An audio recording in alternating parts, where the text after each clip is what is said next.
I work in clinical research. I started off at Wyeth Pharmaceuticals as a consultant. I was doing clinical research. At the time, we were working on vaccines, which are now on the market.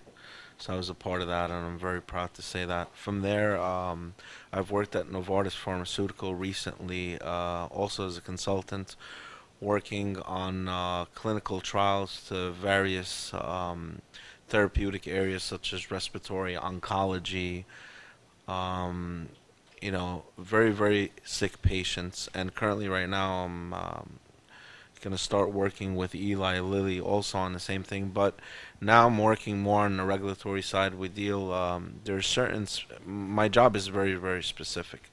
There's certain criteria and guidelines that the FDA puts within the pharmaceutical market, if you will, that we have to meet certain standards before these clinical medications go out to very, very sick patients. So what I do is I pretty much just go and see that these specifications are being met and everything is within regulatory and quality standards. At the end of the day, I got into this line of work because I walk away after a very, very long day, and we have extremely long days sometimes.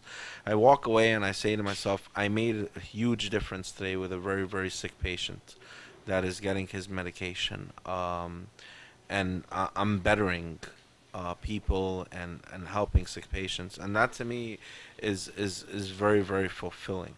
So again, I want to go back to saying that, and I keep reiterating this a lot because I think it's very important, and it's something I wish somebody had told me when I was younger.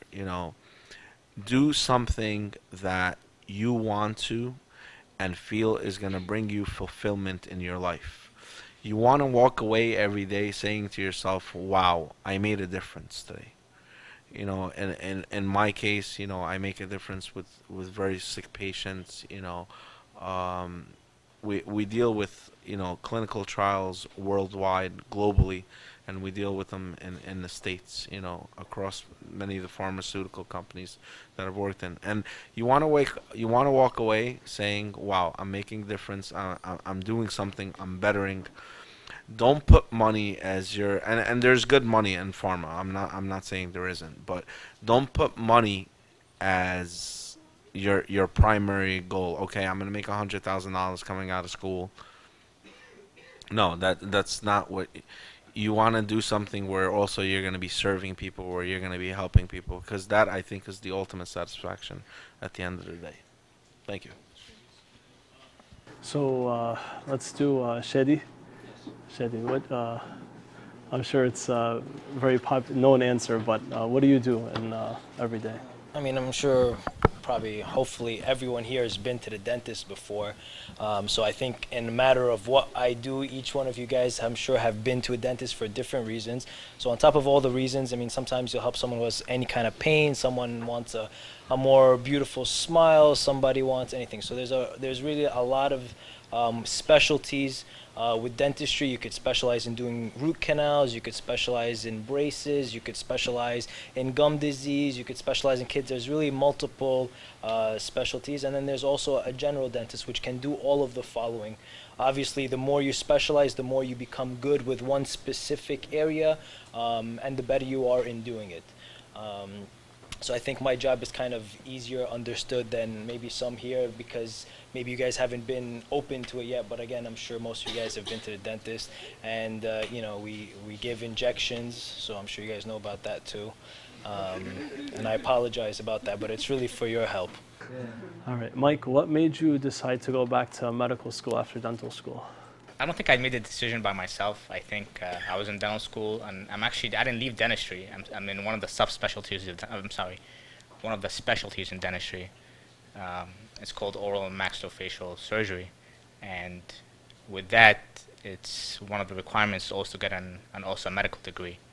So when I was in dental school, you get exposed to different specialties of dentistry, and I was exposed to that, and I liked it. So I applied for it. And I said to myself, if I get in, if I don't, I'll do a general dentistry and I move on with my life. And I got in. So there it is. All right, so that's a deep answer. So I mean, I mean, there's no extraordinary answer that I know you wanted to hear something special. No, it's just that it's just like the way I got into dentistry. Just like everything was just like fell into place, and sometimes I mean, I don't know, it just fell into place. Things fall into place, and you follow whatever it is. I just followed it through. That's it. thanks. And I think also what's great is that what Mike is saying is not something we hear very often, but he's very happy with it. So it's something that he likes to do and he's at peace with it, even though it's not a very common thing. What does a physical therapist do? So simply put, what we do is all across different settings, we deal with patients who have functional limitations. What is a functional limitation? Pain could be a functional limitation, something that limits you, lack of strength, lack of range of motion. So just to address my my specific field, I work in a hospital, so there are many different units in a hospital. There's orthopedic floors, there's neural floors, there's cardiac, to name a few. I work on the orthopedic floor, so majority of my patients are the elderly. You're talking like the 65 and up. Occasionally I will see younger patients who have had joint replacements, total knee replacements, total hip replacements. Occasionally, people come in with sports injuries, broken bones, and after surgery, what do? What happens after the surgery? So I deal with them in teaching them how to walk again, increasing their range of motion, increasing their strength.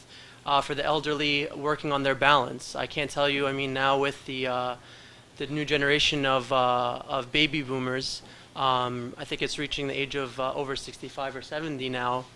The amount of people I see in a day in the hospital who have fallen at home and have injuries, and they come into the hospital for all these surgeries, and what happens to them after that. So we work with them not only in the hospital, where the therapists in the hospital are like the first stage. After that, some of these patients will go to rehab and continue on. And Kelly actually has seen a lot of my patients in her rehab facility.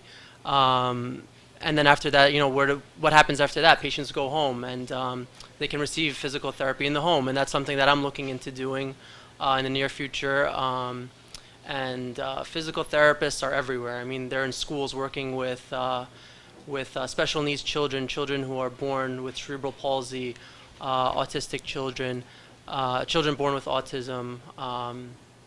You could be a teacher, you could be a professor at a physical therapy program. Outpatient facility is where the majority of physical therapists are. I'm sure many of you have either know someone who's gone to an outpatient facility or have been there yourselves maybe. They deal with more of the working population, people who have had, been involved in car accidents and are dealing with injuries, neck injuries, back injuries, athletes, who have some kind of injury. My own brother tore his ACL and went for physical therapy himself. Maybe some of you guys have. So therapists are everywhere. The field is wide open.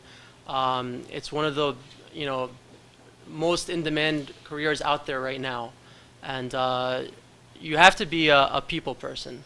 You can't, if you're going to be in physical therapy, you have to be able to deal with people, because you're going to be dealing with all different kinds of people, and not just for like 5 minutes. You're going to be with them for a while, and some people are very, very difficult to deal with.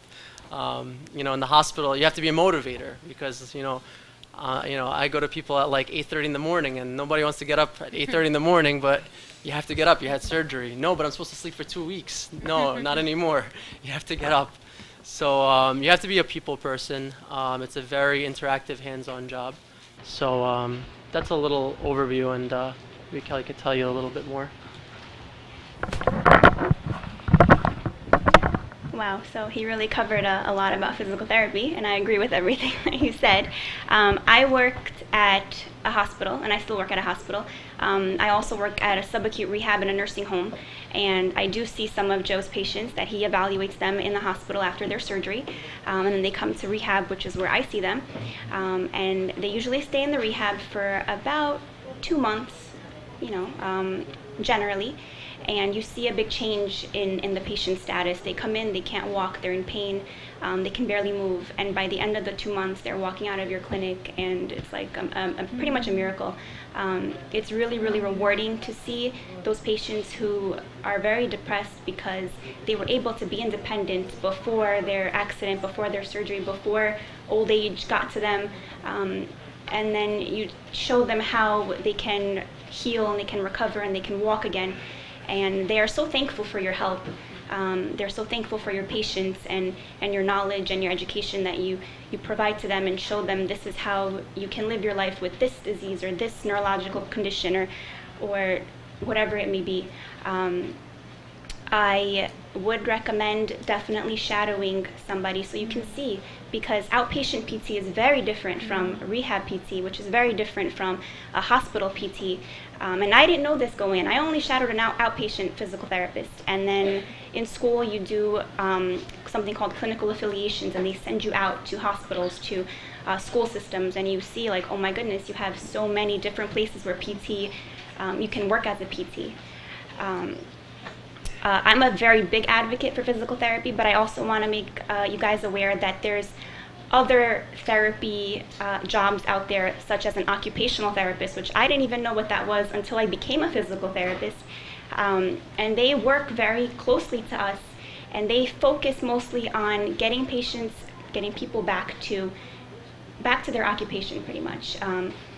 PTs, we work in gross motor, which is walking, which is balance, which is going up and down stairs. Occupational therapy is more of fine motor, putting on a shirt, buttoning your shirt, combing your hair, brushing your teeth, driving a car, just getting back to occupation. So that's something that I also learned while in school and once I graduated, and that's something you guys could also be interested in as well. What's the difference between DO and MD? When you begin your journey, it's a process. All right? I can't imagine myself doing anything else. Set your eyes in a certain direction, but be a little bit flexible and understand that maybe that's not what's for you.